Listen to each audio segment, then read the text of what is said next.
But we need your elaboration on that, because we are talking for many years and we are still talking, and it is much more necessary now.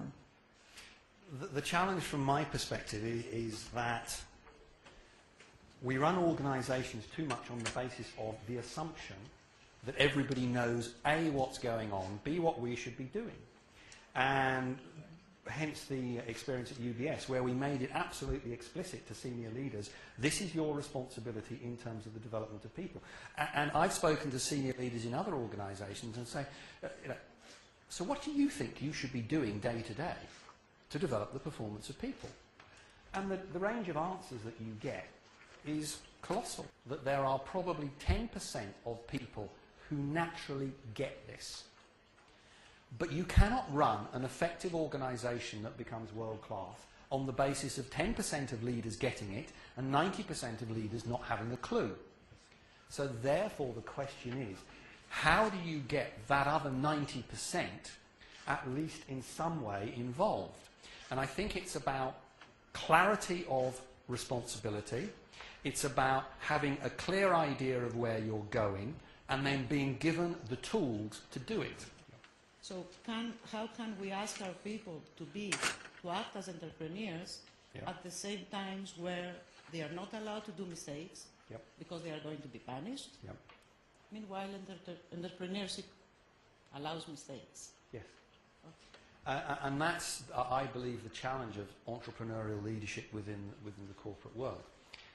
Obviously, if you look at the journey an organisation takes from going from being an SME, an entrepreneur and a few other people, to being a corporate body, it just grows. And as a result of that, I believe what happens is somewhere along that journey, it loses the original entrepreneurial spirit and culture and attitude that created it. Now, yes, as organisations get bigger, they need to have systems to make them an efficient machine. If you've only got 5 people, everyone can talk to each other. And the enthusiasm and entrepreneurial spirit then is emotionally based in the organisation. But as you get bigger, that's much more difficult. I think the real challenge for large organisations is to be able to recreate that culture within a corporate structure that does accept that people will make genuine mistakes, that does accept that what we have to do means that we do not have tight control from senior management levels. If you think about it, the chief executive would say, yes, I like the idea of the board being entrepreneurial, but I don't like the idea of people at the bottom being entrepreneurial, because that means they might break my rules. And if you have that attitude, then the problem is that you're never going to be entrepreneurial. And the ability of the HR function to act as a reality check, to say, look, if you don't allow people to make genuine mistakes, if you don't make people think about really what they're doing in terms of servicing customers, you're never going to be entrepreneurial. One of the ultimate examples of this that is priceless is Kodak.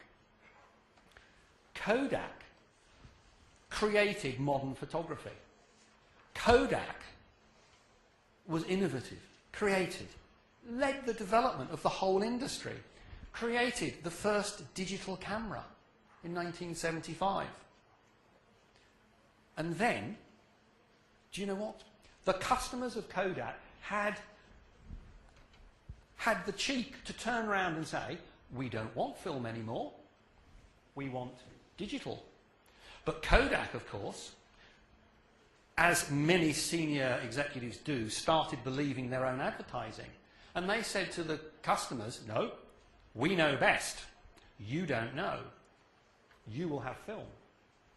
And as we all know, Kodak is effectively off the market, because it ceased to be entrepreneurial, it ceased to be creative, and in the end, it stopped listening to its customers.